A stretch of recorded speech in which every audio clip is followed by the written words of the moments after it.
पिछले भाग में आपने पढ़ा उदय की मम्मी बीमार पड़ जाती हैं तो वे जल्द से जल्द उदय और नंदिनी की शादी अपनी आंखों से देखना चाहती हैं। अब आगे यह सारी बातें जब उदय को पता चली तो उदय ने नंदिनी को पास के ही पार्क में मिलने के लिए बुलाया। अब नंदिनी अकेली तो जा नहीं सकती थी तो उसने मीरा को बुला लिया। उदय भी विनय के साथ वहां आ गया था। दोनों को अकेला छोड़कर मीरा और विनय इधर उधर घूमने लगे। मीरा अभी भी विनय से ढंग से बात नहीं करती थी, उसको देखकर ही मुंह बनाने लगती थी। उसे देखकर विनय मन ही मन सोचता, हे भगवान, आखिर मैंने इस लड़की का क्या बिगाड़ा है? यह मुझे उस पाप की सज़ा दे रही है जो मैंने किया ही नहीं है। हे भगवान, इस लड़की को सद्बुद्धि दे। उदय ने नंदिनी को अपनी और मीशा के बीच होने वाली सारी बातें बताई और कहा कि मेरी समझ में नहीं आ रहा है कि मैं क्या करूं। मैं तो आपके सामने एक गुनहगार बन चुका हूं जिसने हर बार सिर्फ अपने बारे में ही सोचा है। आप इस रिश्ते के लिए मना कर सकती हैं क्योंकि मैं आपके साथ कोई भी धोखा नहीं कर सकता। मैं नहीं जानता कि इस रिश्ते के साथ मैं न्याय कर पाऊंगा या नहीं, लेकिन यह समय ऐसा है कि मैं इस वक्त शादी के लिए मना भी नहीं कर सकता और शादी भी नहीं कर सकता। समझ में नहीं आ रहा है कि क्या करूं। उस दिन जब माँ ने हम दोनों को आशीर्वाद दिया था तो उनकी तबीयत खराब होने के कारण मैं कुछ बोल नहीं पाया, लेकिन आज मैं आपसे खुलकर बात करना चाहता हूं। आप किसी भी दबाव के कारण शादी के लिए हाँ मत कीजिए। मैं माँ को सारी बातें नहीं बताकर पहले पापा से आज ही बात करूँगा। आप चिंता मत कीजिए। नंदिनी भी समझ नहीं पा रही थी कि क्या करे, लेकिन कविता जी के प्यार को देखकर वह मन ही मन उनको अपनी माँ मान चुकी थी। उसने तो कभी माँ के प्यार को जाना ही नहीं था। ऐसे में उसे कविता जी से मिलकर जो खुशी हुई थी वह कभी नहीं हुई थी। नंदिनी ने कभी इनकार नहीं किया था। नंदिनी उदय की स्थिति को समझ चुकी थी। वह उदय को परेशान देखकर बहुत परेशान हो गई। उसने जाकर उदय से कहा, मुझे अपने जीवन में पहली बार माता पिता और छोटी बहन का प्यार नसीब हुआ है। अब मैं इसे खोना नहीं चाहती, तो आप उसे मुझसे क्यों छीनना चाहते हैं? मुझे पता है आप शादी नहीं करना चाहते हैं, पर सिर्फ अपनी माँ की खुशी के लिए करना चाहते हैं, तो मैं आपसे शादी करने के लिए तैयार हूँ। मुझे कभी कोई शिकायत नहीं होगी आपसे। आप चाहे मुझे पत्नी का दर्जा दें या ना दें, मैं तो बस एक परिवार को पाकर ही खुश हो जाऊंगी, क्योंकि मेरे तो मम्मी पापा और कोई भाई बहन हैं ही नहीं। उदय समझ ही नहीं पा रहा था कि आखिर किसे प्यार का नाम दे, नंदिनी को या मीशा को। एक तरफ मीशा है जो मुझे अपनाना चाहती है और मेरे परिवार को मुझसे छोड़ने के लिए कह रही है, दूसरी ओर नंदिनी है जो मेरे परिवार की खातिर मुझे अपनाना चाहती है। आखिर उदय को समझ में आ चुका था कि रिश्ते शायद किस्मत से ही मिलते हैं। किसी ने ठीक ही कहा है, अपनी मर्जी का हो तो अच्छा और ईश्वर की मर्जी से हो और भी अच्छा। अब तक जो भी परिस्थितियाँ उदय और नंदिनी के रिश्ते के बीच में आई, हो सकता है कि वो परिस्थितियाँ भविष्य में उनके रिश्ते को और भी मजबूत बना दें।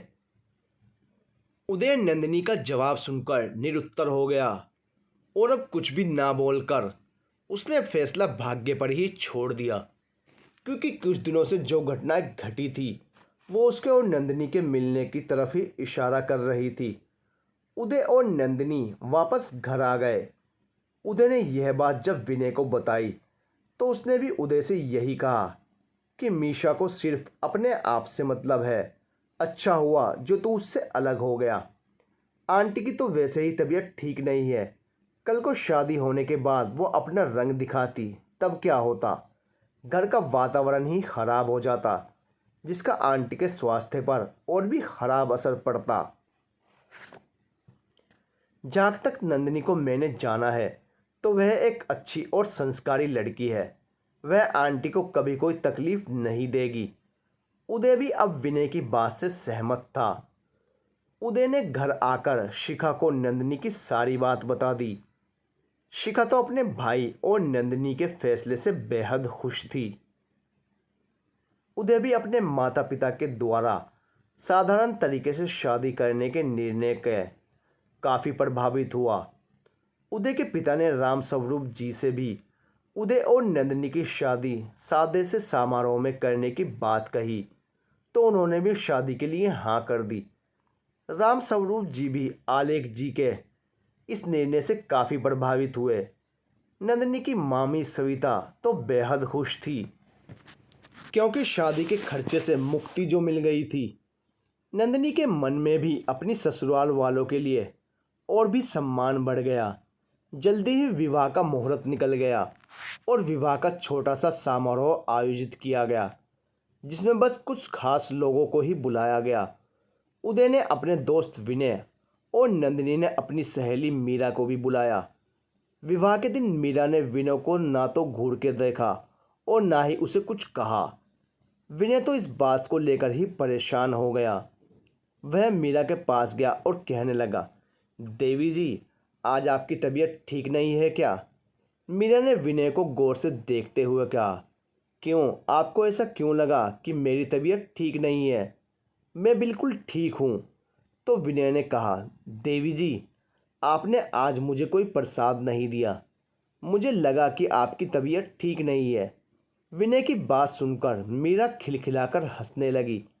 आज पहली बार वह विनय के सामने हंसी थी।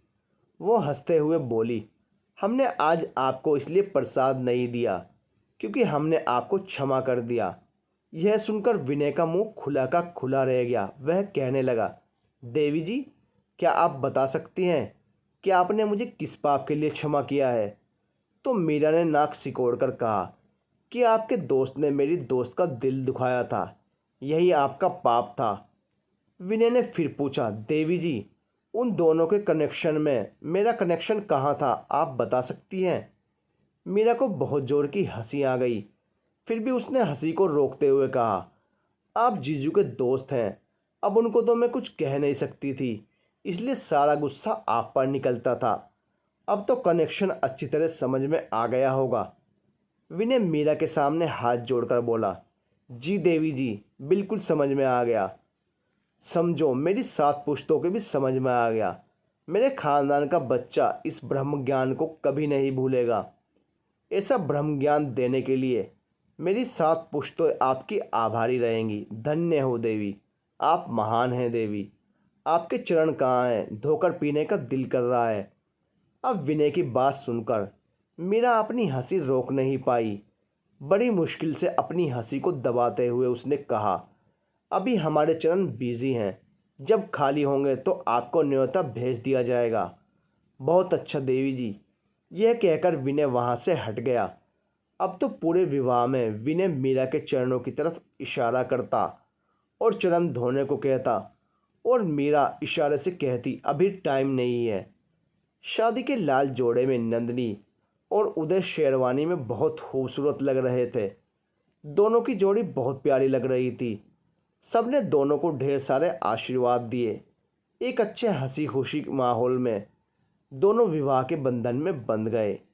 नंदिनी अभी पूरी तरह से स्वस्थ नहीं थी, लेकिन ससुराल में इसके कारण उसे कोई भी परेशानी नहीं हुई, बल्कि नंदिनी यहाँ आकर कुछ दिनों में ही ये भूल गई थी कि वो अपनी ससुराल में है। जितना प्यार और अपनापन उसे यहाँ आकर मिला था, उतना उसे कभी नहीं मिला। हालांकि नाना नानी ने उसके लिए कोई कमी तो नहीं रखी थी, लेकिन मामी के स्वभाव से उसे हमेशा एक बोझ जैसा महसूस कराया, जिसके कारण करुणा जी और राम स्वरूप जी को भी तकलीफ होती थी, परंतु विचार कर भी कुछ कर पाने में असमर्थ थे। लेकिन अब वे दोनों भी नंदिनी को देखकर बेहद खुश और निश्चिंत थे। नंदिनी ससुराल में अपने भविष्य के निर्णय को लेकर भी स्वतंत्र थी। पढ़ाई लिखाई की भी उसे कोई मनाही नहीं थी और उदय भी उसका पूरा सहयोग करने की कोशिश करता था। अब नंदिनी अपने अतीत को जैसे भूल ही गई थी और सच तो ये था कि वो अपने अतीत को याद करना ही नहीं चाहती थी। नंदिनी का आत्मविश्वास अब बहुत बढ़ गया था। वो और उदय दुनिया की नज़रों में पति पत्नी थे, मगर उनका आपसी रिश्ता वैसा नहीं था जैसा होता है। उदय और नंदिनी एक ही कमरे में सोते, पर धीरे धीरे वो दोनों बहुत अच्छे दोस्त बन गए।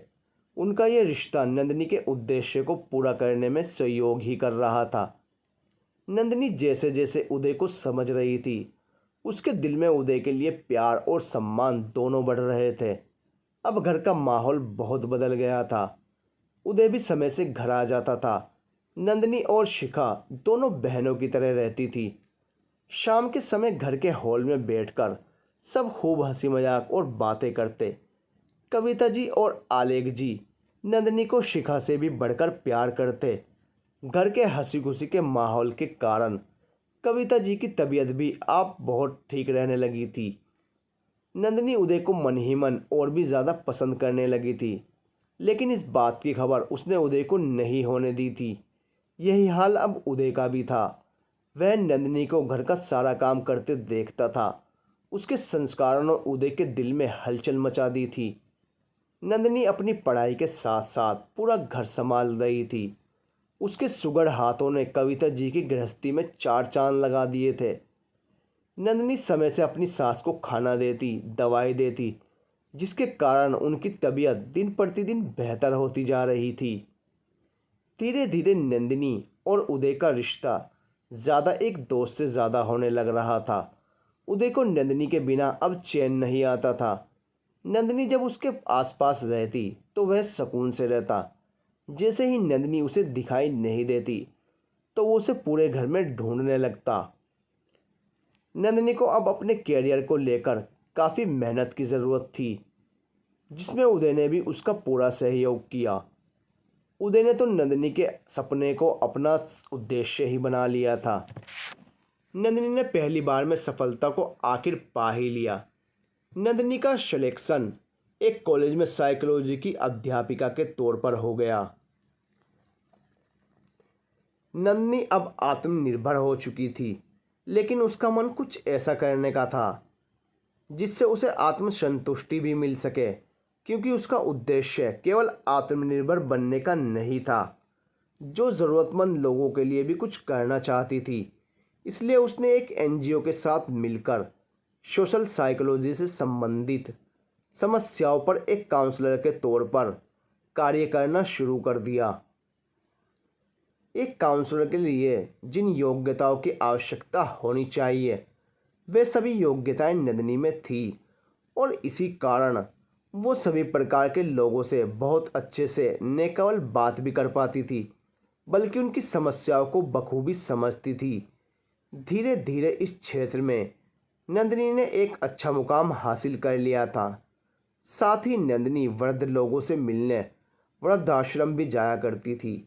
उनसे बातें करना, उनकी समस्याओं को सुनकर उनके अकेलेपन में खुशी के रंग भरना उसे खुशी का एहसास देता था। वृद्ध लोगों के चेहरे पर उम्र की लकीरों में अक्सर ज़िंदगी के अनुभवों को ढूंढना और इस मुकाम पर आकर भी कुछ सीखने की चाहत रखना उसे दूसरों से बहुत अलग बना।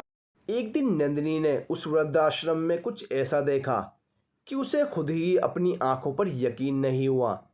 नंदिनी ने वहाँ विकास की माँ यानी अपनी दादी को देखा। जब उसने उनके पास जाकर उनका परिचय जाना तो उसका अनुमान सही निकला, लेकिन वे नंदिनी को पहचान ही नहीं पाई। और जब नंदिनी ने उनसे वृद्धाश्रम में रहने का कारण पूछा तो उनकी आंखों से आंसुओं की ऐसी झड़ी लगी जो रुकने का नाम ही नहीं ले रही थी। नंदिनी को उनकी ऐसी हालत देखकर बहुत दुख हुआ। उसे यकीन नहीं आ रहा था कि उसकी दादी भी वृद्धाश्रम में आकर रह सकती है। नंदिनी उनकी इस हालत के बारे में जानना चाहती थी, और वह यह भी जानना चाहती थी कि उनके साथ ऐसा क्या हुआ कि जो उन्हें वृद्धाश्रम में जाकर रहना पड़ा।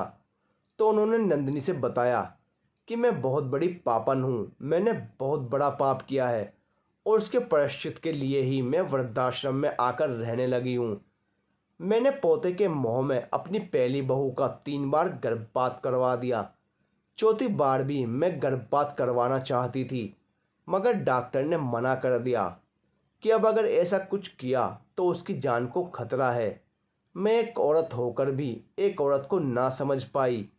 उसका शरीर इतना कमज़ोर हो गया कि चौथी बार एक बेटी को जन्म देने के बाद उसका देहांत हो गया और मुझ पापी ने उस छोटी सी नवजात बच्ची से भी आंखें फेर ली, अपनी सगी पोती से उसका बचपन छीन लिया, पिता के होते हुए भी उसे अनाथ बना दिया। मुझे किसी ने भी यहाँ रहने के लिए बाध्य नहीं किया, बल्कि मैं अपने पापों का प्रायश्चित करना चाहती हूँ। जब मैं अपनी छोटी सी बच्ची को परिवार से दूर कर सकती हूँ, तो भला मैं अपने परिवार से दूर क्यों नहीं रह सकती? मैं वो सब महसूस क्यों नहीं कर सकती जिसे मेरी छोटी सी नंदू ने महसूस किया, वो भी अपनी दादी के रहते। मैं जानती हूँ कि सिर्फ यहाँ रहने से मेरे पापों का प्रायश्चित नहीं हो सकता, लेकिन फिर भी मैं उस अकेलेपन को महसूस करना चाहती हूँ जो मेरी पोती ने किया। मैं अपनी पोती की गुनहगार हूँ। जैसे उसकी नानी ने उसे सीने से लगाकर पाला, माँ का प्यार दिया, मैं उसकी दादी होकर इससे भी ज़्यादा कर सकती थी, उसकी माँ बन सकती थी, पर नहीं बन पाई। यह कहकर वह फूट फूट कर रोने लगी। उनकी बातें सुनकर, उनको रोते और पश्चाताप की अग्नि में जलता हुआ देखकर नंदनी भी खुद को रोक नहीं पाई और उनके गले से लग गई और रोने लगी। वे कुछ समझ पाती उससे पहले ही नंदिनी ने अपना परिचय उन्हें दे दिया। जब नंदिनी ने पहली बार अपनी दादी को दादी कहकर पुकारा, तो उनकी आंखों से आंसू बहने लगे। जिस प्यार के लिए वो अब तक तरसती रही, वो उसे अब आकर नसीब हुआ। उसने कभी नहीं सोचा था, बल्कि उसने तो कभी ये सपने में भी नहीं सोचा था कि उसके जीवन में पुराने बिछड़े हुए रिश्ते फिर से आ जाएंगे। उसकी दादी भी नंदिनी से मिलकर बेहद खुश हुई। उनके लाख मना करने पर भी नंदिनी उन्हें उनके घर लेकर गई और इतने वर्षों बाद अपने पिता को उसने पिता के रूप में देखा। नंदिनी के पिता विकास जी भी नंदिनी से नज़रें नहीं मिला पा रहे थे, लेकिन नंदिनी को पता लग चुका था कि उसके पिता ने वही देखा जो उनकी माँ ने उन्हें दिखाया। नंदिनी के मन में भी अब किसी के प्रति कोई भी द्वेषभाव नहीं था, लेकिन एक बात का अफसोस ज़रूर था कि क्या कोई बगैर सही और गलत को जाने किसी को इतनी बड़ी सज़ा दे सकता है कि किसी की अच्छी खासी ज़िंदगी एक सज़ा बनकर रह जाए। नंदिनी को उसके पिता और दादी का साथ तो मिल गया था, लेकिन वो अपना बचपन कहाँ से लाए जिसे उसने कभी जिया ही नहीं। विकास, दादी और नंदिनी तीनों ही आज अपने कड़वे अतीत को आंसुओं में बहा देना चाहते थे। वो तीनों अभी रो ही रहे थे कि अचानक से वहाँ उदय और उसके परिवार को देखकर चौंक गए। और सबसे ज़्यादा आश्चर्य तब हुआ जब करुणा जी और राम स्वरूप जी भी वहाँ आ गए। नंदिनी, विकास जी और दादी को कुछ भी समझ नहीं आ रहा था कि यह हो क्या रहा है। तो वसुधा जी ने उन्हें बताया कि मैंने ही सभी को यहाँ बुलाया है। वसुधा ने आगे बताया कि मैं मम्मी जी को उनकी गलतियों का एहसास कराना चाहती थी। मेरे ही कारण मम्मी जी वृद्धाश्रम तक पहुँची, लेकिन अपनी मर्जी से, इसलिए विकास भी उन्हें रोक नहीं पाए। मैं नंदिनी को सब कुछ बताना चाहती थी और मम्मी जी को भी घर वापस लेकर आने चाहती थी, लेकिन कुछ समय बाद। परंतु हम जैसा चाहें वैसा ही हो, ये ज़रूरी तो नहीं, मगर जो भी हुआ बहुत अच्छा हुआ। मैं नंदिनी को उसके बिछड़े हुए परिवार से मिलाना चाहती थी, उसे उसका हक दिलाना चाहती थी जो उससे छीन लिया गया था। लेकिन इत्तेफाक से नंदिनी खुद ही अपनी मंजिल तक आ पहुंची और अनजाने में ही सही, मम्मी जी ने भी नंदिनी के सामने अपनी गलतियों को स्वीकार कर लिया और नंदिनी को भी यह हकीकत का पता चल गया। सभी लोग वसुधा जी के इस कार्य से बहुत खुश थे और होना भी चाहिए था, क्योंकि वसुधा ने एक सौतेली माँ होने के बाद भी नंदिनी के लिए सगी माँ का फर्ज जो निभाया था। नंदिनी को भी समझ नहीं आ रहा था कि वह वसुधा का आभार कैसे व्यक्त करे। तो वसुधा ने नंदिनी और करुणा जी और राम स्वरूप जी से कहा कि आपको आभार व्यक्त करने की ज़रूरत नहीं है। मेरे माता पिता तो अब इस दुनिया में नहीं हैं। मेरी बस एक बेटी की चाहत थी, तुम क्या मुझे अपनी माँ का दर्जा दे सकती हो? और क्या दोनों मुझे प्रेरणा की तरह अपनी बेटी बना सकते हैं? नंदिनी वसुधा जी की बात को सुनकर बहुत भावुक हो गई और वसुधा जी के गले लगने से खुद को रोक नहीं सकी। करुणा जी ने भी वसुधा जी को गले लगा लिया और रामस्वरूप जी ने उनके सर पर हाथ रखकर आशीर्वाद दिया और कहा, जीती रहे मेरी बच्ची। उन दोनों की आंखों में भी खुशी के आंसू थे।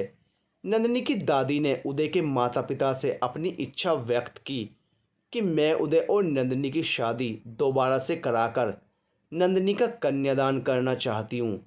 मैं सच में ही कितनी अभागिन थी जो बेटी को बोझ समझ बैठी थी और किसी की झूठी बातों में आकर अपना घर बिगाड़ दिया और अपनी बहू प्रेरणा पर अत्याचार किया, जबकि प्रेरणा तो अपने नाम की तरह ही प्रेरणा देने वाली थी।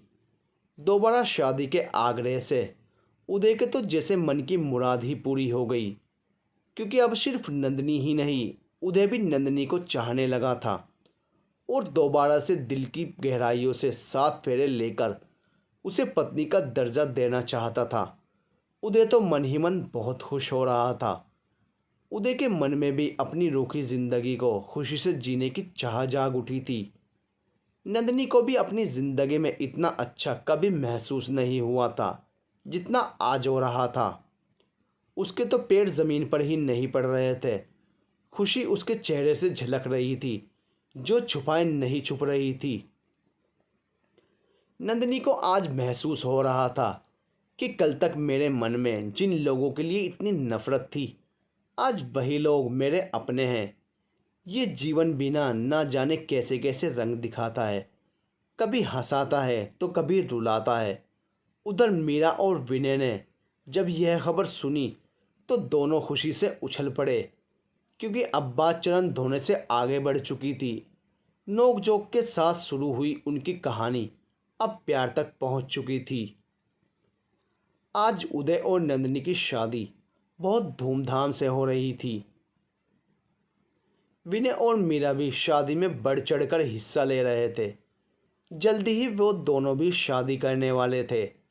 आज उदय और विनय के और बाकी सारे दोस्त भी शादी में शामिल होने आए थे और वो सब विनय को छेड़ रहे थे, क्योंकि उन दोनों की लव स्टोरी का सबको पता चल गया था। किसी ने विनय से पूछा, क्यों भाई, तुमने मीरा को ही क्यों पसंद किया? तो विनय ने जवाब दिया कि वो ब्रह्म ज्ञान मीरा के पास है, वो दुनिया की किसी भी लड़की के पास नहीं है और मैं इस ज्ञान का अपने पूरे जीवन लाभ उठाना चाहता हूँ। मैं नहीं चाहता था कि यह ब्रह्म ज्ञान मेरे ख़ानदान से किसी और के पास जाए। इस ब्रह्म ज्ञान पर सिर्फ और सिर्फ मेरा अधिकार है। उसकी बात सुनकर सारे दोस्त इतने हंसे कि सबके पेट दुखने लगे। कोई महाशय तो ज़मीन पर लेट लेट कर हंस रहा था, कोई टेबल पकड़कर तो कोई अपना पेट पकड़कर, और विनय अपने चेहरे पर एक विजेता की मुस्कान लिए सीना चौड़ा करके ऐसे बैठा था कि जैसे आज ही लाल किला इसके नाम हो गया हो। सारे दोस्तों ने शादी में बहुत एंजॉय किया।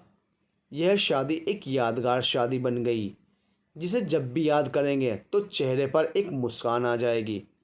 शायद यह नंदिनी और उदय के अच्छे कर्म और सब्र का फल था कि उन दोनों की शादी में सबने दिल से एंजॉय किया और सबने दोनों को दिल से नए जीवन की शुरुआत के लिए बधाइयाँ दी। नंदिनी के पिता विकास और दादी अब भी अपने आप को माफ़ नहीं कर पाए थे, क्योंकि उन्होंने नंदिनी का बचपन उससे छीन लिया था। पर आज नंदिनी का कन्यादान करके उन्हें कुछ अच्छा महसूस हो रहा था। नंदिनी की नई माँ वसुधा जी ने नंदिनी की शादी की सारी तैयारी अपने हाथों से की, बिल्कुल एक सगी माँ की तरह। करुणा जी और रामस्वरूप जी आज दिल से खुश थे। अखिल अपने जीजू उदय के आगे पीछे घूम रहा था और शिखा अपनी प्यारी सी भाभी को बिल्कुल एक गुड़िया की तरह संभाल रही थी। और उदय, वो आज इतना खुश था कि उसका चेहरा खिला हुआ था और वो अपने आप को बहुत लक्की समझ रहा था कि नंदिनी जैसी लड़की उसकी जीवन साथी बनी। वह बार बार आकर शीशे में खुद को निहारता और फिर कहता, यार अच्छा भी लग रहा हूँ कि नहीं, नंदिनी को पसंद तो आऊँगा ना। और हमारी प्यारी सी नंदिनी तो आज इतना खुश थी कि बार बार रोने लगती। सबका प्यार देखकर उसकी आंखें और दिल बार बार भर आता था और सब प्यार से उसको कहते हैं, नंदिनी बिल्कुल नहीं रोना, जितना रोना था रो चुकी, अब तेरे हंसने के दिन आए हैं, अब बिल्कुल नहीं रोना। आलेख जी और कविता जी वो इतना प्यार भरा वातावरण और अपने बच्चों को खुश देखकर फूले नहीं समा रहे थे। उदय और नंदिनी ने अब पूरे दिल से एक दूसरे को पति पत्नी का दर्जा दिया और अपने खुशहाल जीवन की शुरुआत की। कुछ समय बाद विनय और मीना की शादी भी हो गई। वो दोनों भी अपनी शादी से बेहद खुश थे। हाँ, पर जब सारे दोस्त इकट्ठा होते तो विनय को छेड़ना ना भूलते। उससे एक सवाल तो हर कोई करता कि भाई अभी अभी भी ब्रह्म ज्ञान देती हैं या उन्होंने अब ब्रह्म ज्ञान देना छोड़ दिया है। विनय भी कभी बाज नहीं आता और बड़े सुकून से कहता, दोस्तों मीरा देवी के ब्रह्म ज्ञान ने मेरी 7 पुश्तों का उद्धार कर दिया। उनसे ज्ञान लिए बिना तो मेरी जीवन रूपी नैया चल ही नहीं सकती। वो अगर अपने ज्ञान का प्रकाश मुझे नहीं दिखाएगी तो मेरी नैया भंवर में ही फंस जाएगी और वहीं डूब जाएगी। तो देवी तो बस इस दुनिया में मेरा उद्धार करने के लिए ही आई है। विनय की बातें सुनकर सब जोर जोर से हंसने लगते और महफिल का समा बन जाता। आपको उदय और नंदिनी के साथ साथ विनय और मीरा की कहानी कैसी लगी, हमें कमेंट करके ज़रूर बताइएगा।